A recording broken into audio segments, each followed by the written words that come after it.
ہماری سوچ، ہمارے خیالات کس طرح ہماری زندگی پر اثر انداز ہوتے ہیں، میں ایک چھوٹی سی اگزامپل دیتا ہوں۔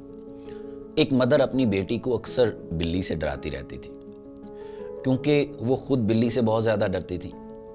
اور کافی خواتین ایسی ہیں جنہیں کیٹ سے ڈر لگتا ہے۔ مجھے یاد ہے NCA میں ہماری ایک میم ہوا کرتی تھی ایڈورٹیزمنٹ کی، اور ایک دن کہیں سے کوئی کیٹ اس کلاس میں آ گھسی۔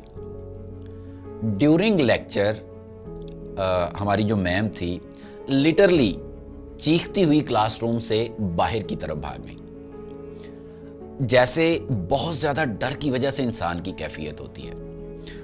حالانکہ کیٹ بیچاری نے کیا کہنا ہوتا ہے، لیکن شاید ان کے دل میں اس کا خوف اتنا زیادہ بیٹھ چکا تھا کہ اس ایج میں بھی وہ ختم نہیں ہوا۔ اور یہ کوئی بڑی بات نہیں ہے، انسان کو کیٹ فوبیا ہو سکتا ہے۔ یہ واقعہ مجھے یاد تھا تو میں نے آپ سے شیئر کر لیا۔ میں نے بچی کا تھاٹ پروسیس چینج کرنے کے لیے اسے کہنا سٹارٹ کر دیا کہ سارا جو ہے وہ بڑی بہادر ہے، یہ تو کسی چیز سے نہیں ڈرتی۔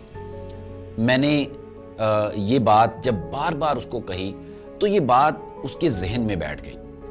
پھر ایک دن اپنی ماما کو کہنے لگی کہ میں نے آج سے اکیلے سونا ہے۔ اس سے پہلے وہ اپنی ماما کے ساتھ سوتی تھی۔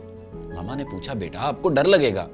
تو اس کا جواب یہ تھا کہ میں بہت بہادر ہوں، تو میں تو کسی سے نہیں ڈرتی۔ اور اس کے بعد وہ بغیر کسی خوف کے وہ اکیلی سو گئی۔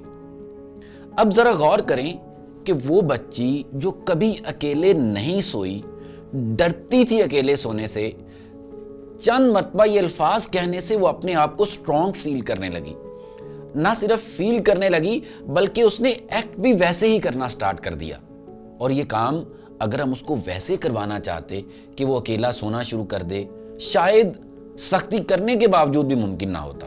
جو کام صرف الفاظ نے کر دیا، آپ کی زبان سے نکلے ہوئے ورڈز نے کر دیا۔ الفاظ کی وجہ سے جو ہی خیالات بدلے تو اس کے اندر حوصلہ بھی پیدا ہو گیا۔ ہم جو کچھ بننا چاہتے ہیں اس کے بارے میں سوچتے ہی نہیں ہیں، بلکہ ایک فیئر اور خوف میں مبتلا رہتے ہیں۔ مسلسل اس کے بارے میں سوچنا، اپنے خیالات کو وہی ڈائریکشن دینا جو آپ کرنا چاہتے ہیں، اور اپنے ایکشنز کو اس سے الائن کرنے کی کوشش کرنا۔ اور جب یہ دونوں چیزیں ملتی ہیں تو یہ دونوں چیزیں مل کر ہمیں ہماری منزل کے قریب کرتی ہیں، جب ہمارے خیالات اور جب ہمارے ایکشنز ایک دوسرے سے الائن ہو جاتے ہیں۔ صرف سوچتے رہنا کافی نہیں ہوتا، اور نہ ہی بغیر سوچے سمجھے کام کرتے رہنا۔ دونوں چیزیں پیرالل کام کرتی ہیں تو ہمیں اس کی آؤٹ پٹ بھی ملنا سٹارٹ ہو جاتی ہے، اپنے خیالات کو بھی بدلنا اور اس کے اکارڈنگلی ایکٹ بھی کرنا۔